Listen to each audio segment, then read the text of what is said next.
Normally, when I get these in, I just I clean them and then I start the recording. I really want to exemplify, though, how there's no liquid damage on this device, right? It's no power issue. I already have a fairly good idea of what's wrong with it, but it's like it's got. I already dusted this out too from the top side, right? But all of this stuff is under the board, like these huge chunks of stuff. It's absolutely crazy. I think the component actually failing on this might be on the top side, but it's like, man, Apple does not like dust filters, right? This is your MacBook on dust. Please, please, please. If you have well, gosh, really any MacBook, get that thing cleaned out every year or two. This is just years of dust buildup, and that's what killed it. So, well, in any case, I'm gonna clean this off further, and then I'll start a more formal introduction. I think I'll make a video on this one. This is a bit later now, but we've cleaned off the board and kind of the usual stuff we see, right? We see some corrosion sort of building up on, well, a lot of stuff. And most often what we see, right, is our classic failures, this regulator on the back side or the one on the top side.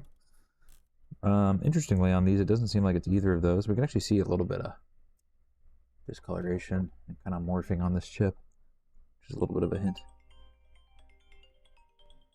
Visual inspection is always your friend.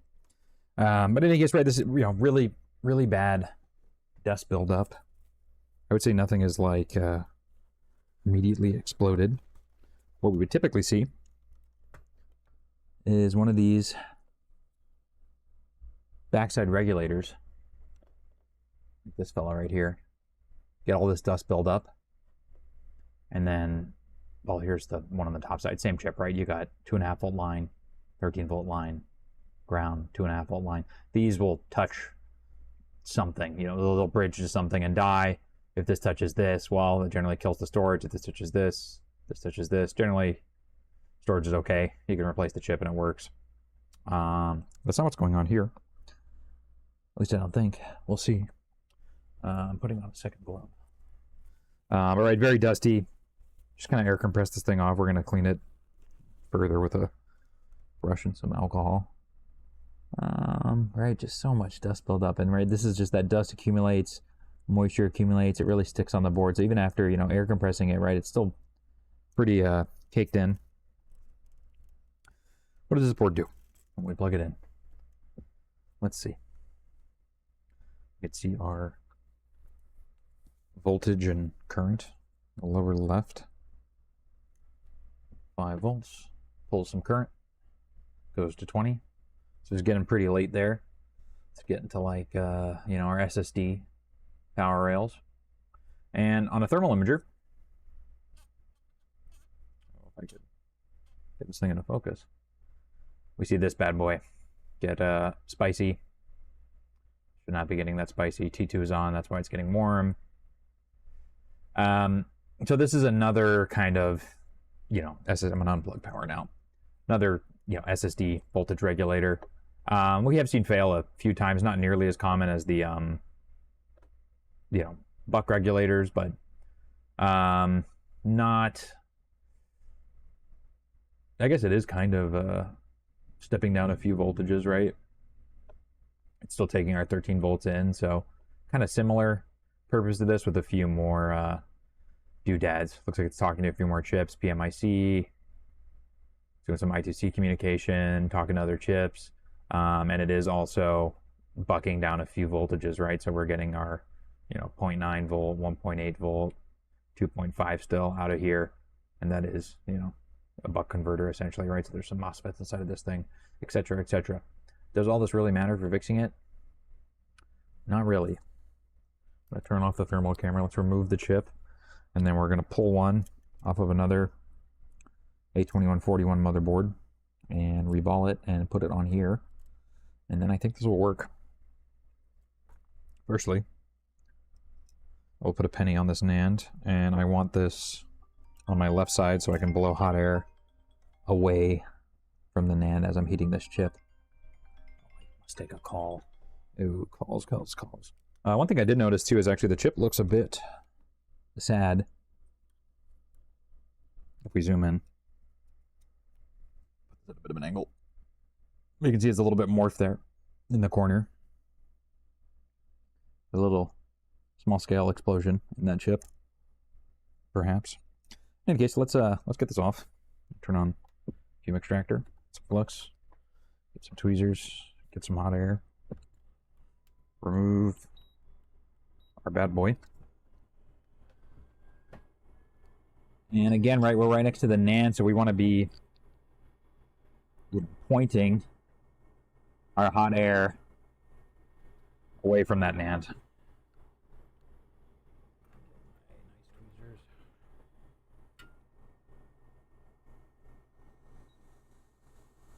Yeah, right, you can see there's some schmutz under there, a little bit of corrosion.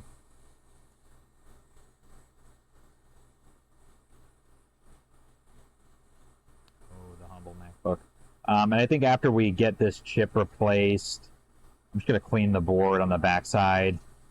It's turning on, and we'll cover up the TPS 6280s, the buck regulators on both sides, so this guy doesn't, kill his storage from his computer being a little bit dusty. Yeah, we can really see that chip just absolutely blew up. Okay, got that off. While the board's warm, let's get some leaded solder on those pads and wick it so it's ready for the new chip. Get that off. Yeah.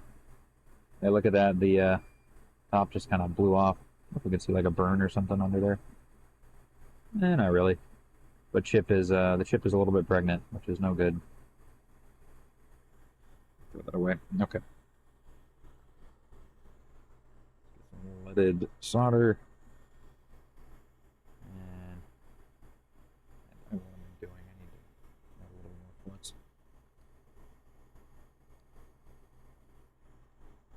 A little bit.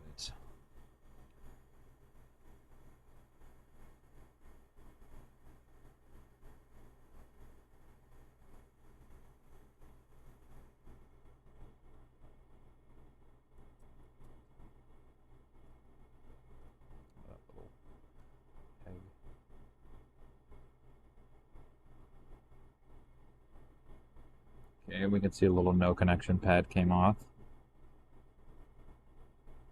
It's alright. Just like it sounds, goes to nothing. I'll show you if you don't believe me. Alright, so that's this guy, no connection.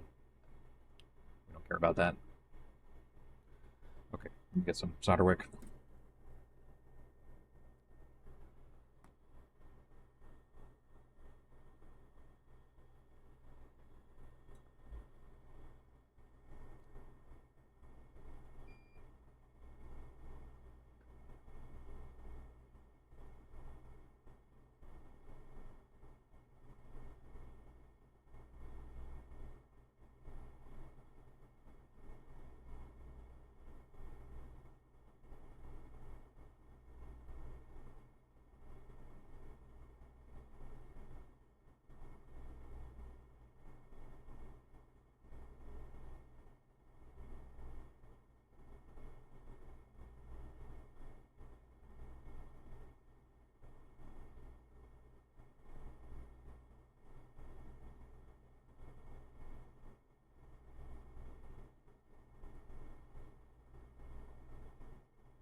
Clean.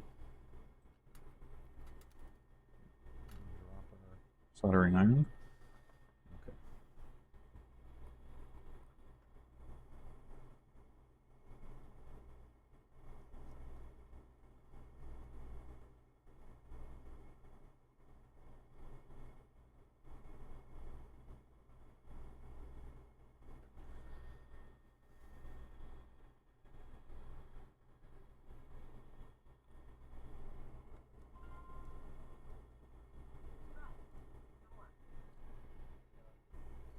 All right, same chip, another A2141. We're gonna remove it. We're gonna redo the solder balls on this bad boy. I'm gonna put it on our patient MacBook.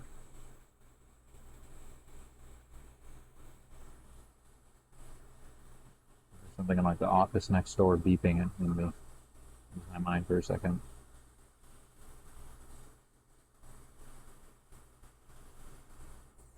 All right, got that off.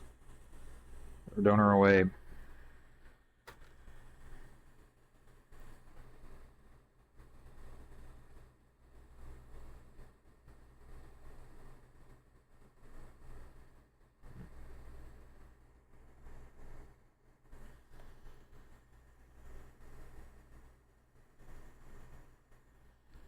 Flux, iron, solder, and just kind of running over a chip right with your iron and some leaded solder. You're going to pull off most of the lead-free crap we do not want. We want good solder on there. Something like that. Again, very gentle. You don't need to do a lot of pressure. It's always like you're massaging like a fly or something like that, and you don't want to hurt him.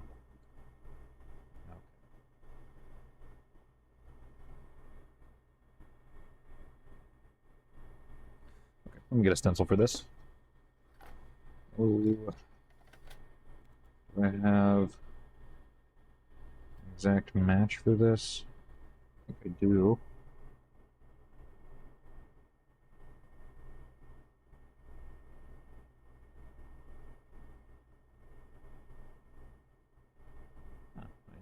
Okay. And now you can just get a universal stencil too that fits everything. It's like this is this stencil is something I use a lot. This is actually an M1 stencil, but a lot of the chips are reused year to year, so this will kind of cover a lot of your bases, as it were.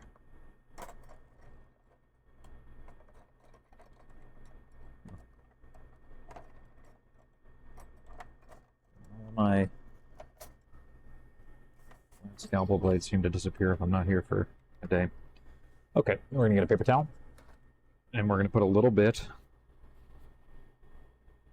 of solder paste. Just kidding, I'm going to take a call. It's always days when I tell people they can take the day off that I get busy and I have other things to do. Okay, all right, solder paste, not too much, not too little. Just right. Oh, it doesn't matter too much, right? You just need enough. You know, paper towel, and then you're going to kind of like, you know, knead it, fold it over together. You want to dry it out a bit, or it's going to kind of shift around when you're trying to heat it. All right, so we have some dry paste on flat blade, scalpel, smush.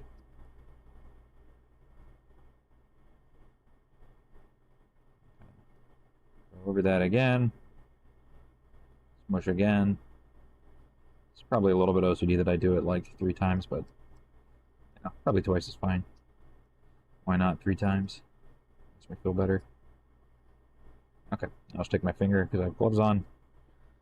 Smush any of the extra away. I'm going to get some tweezers. I like to get like my larger steel tweezers just to hold it down because pressing down, this would hurt the fly. This would hurt the fly slightly. I'm pressing down pretty hard here. I did switch to a lower hot air temperature. I'm at 345, and really you should never be. There'd be no reason to go beyond about 350 or so for reballing a chip. You just don't need it that hot, right? You're just heating up just this little chip.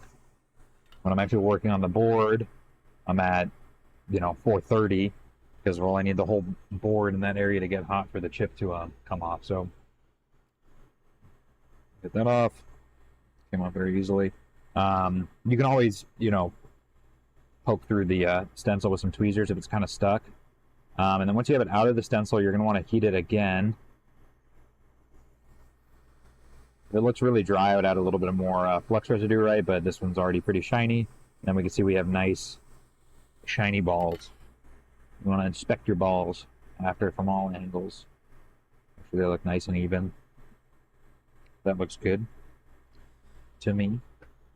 Now we will get this on the patient board, and I think this will work. Right, so pin 1 is going to be where the little dot on the chip goes. That's to indicate which corner pin 1 is in.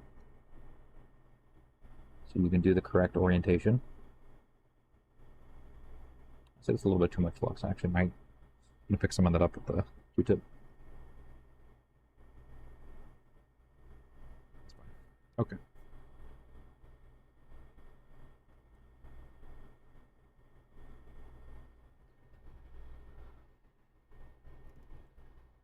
Let's just put this in microscope. So now I am back 430 Celsius on the hot air. Move this out a little bit this way.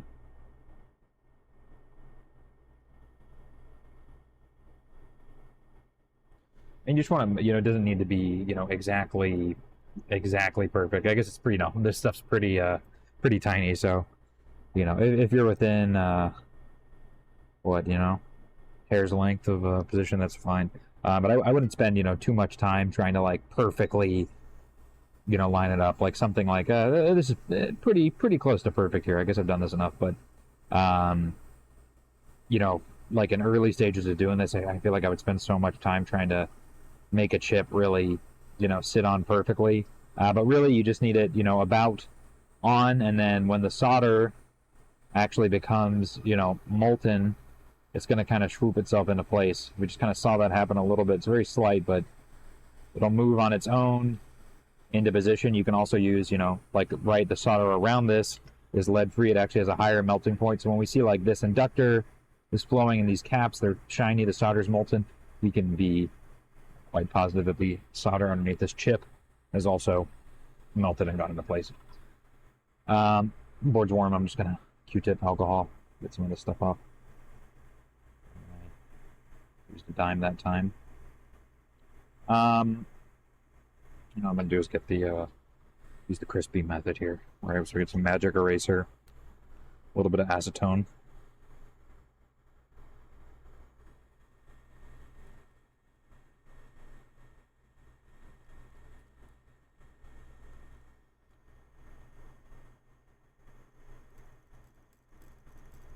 And this really works wonders for cleaning off flux.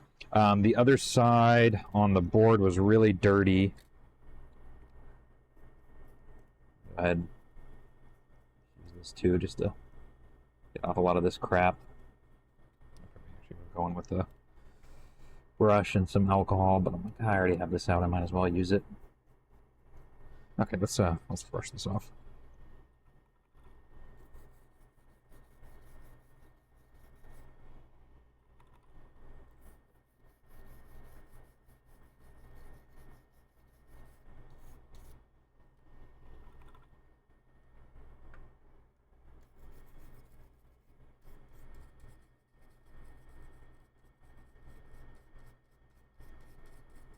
Okay, let's see what happens now when we plug in the MacBook.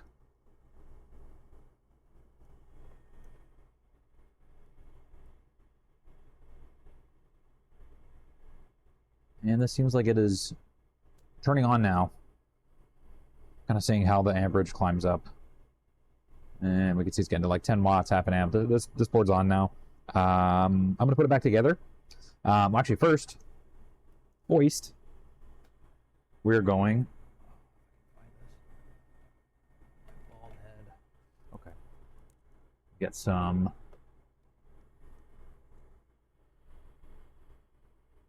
UV glue stuff.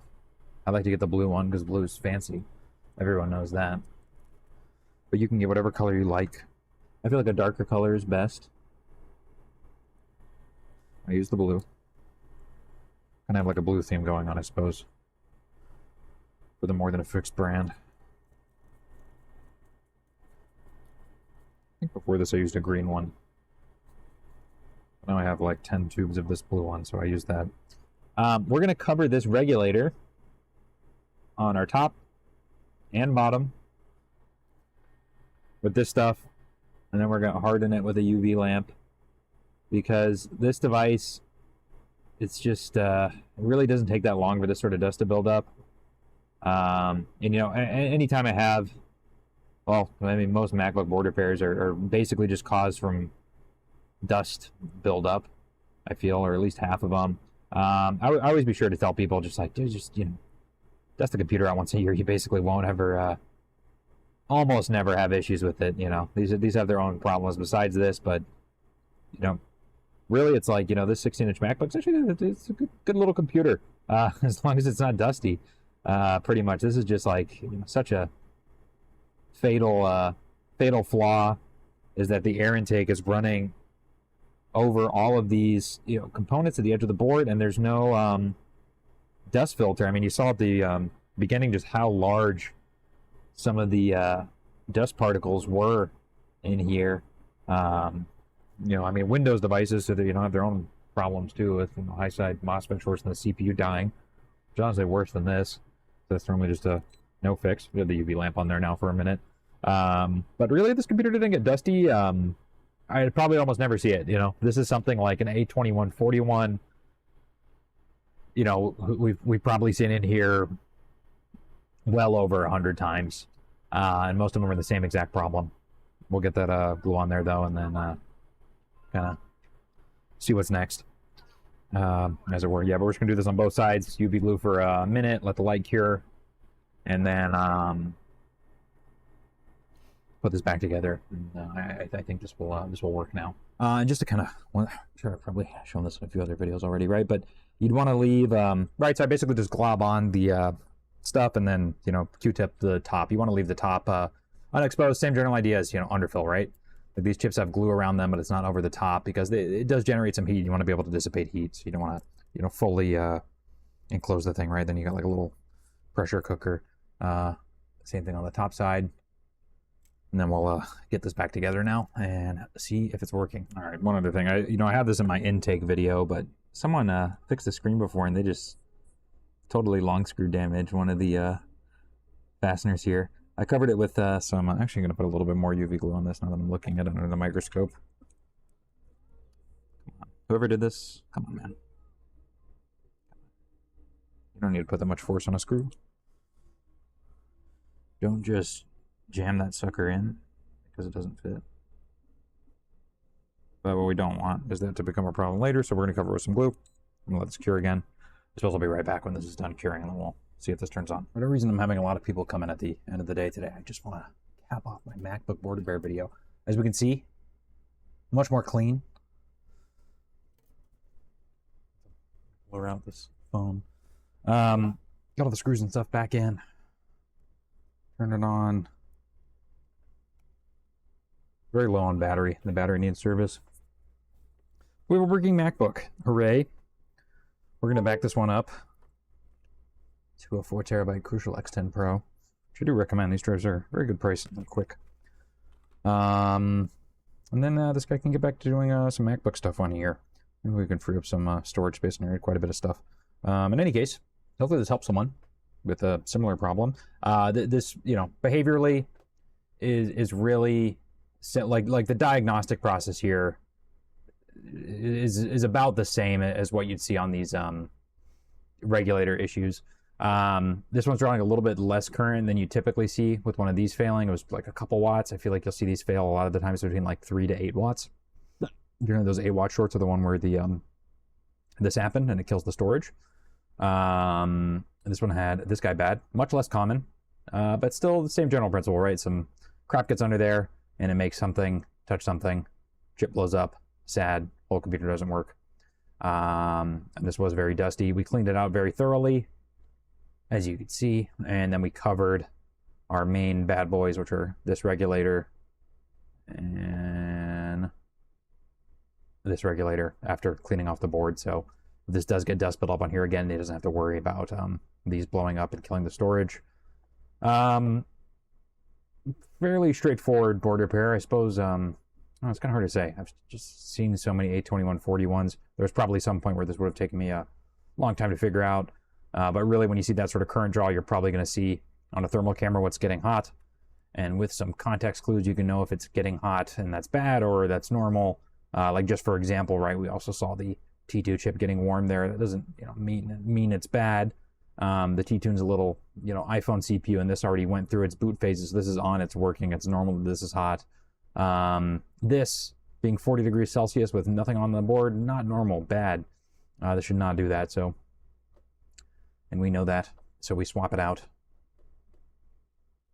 And then we have working MacBook. Hopefully I never do this MacBook again. We're gonna back it up and mail this one back, probably do an iCloud backup or something like that too, so the person doesn't lose any of their stuff. And send it on its way. So again, hopefully this helps someone, and we'll see you next time. I have a MacBook that I feel like recording and putting on YouTube.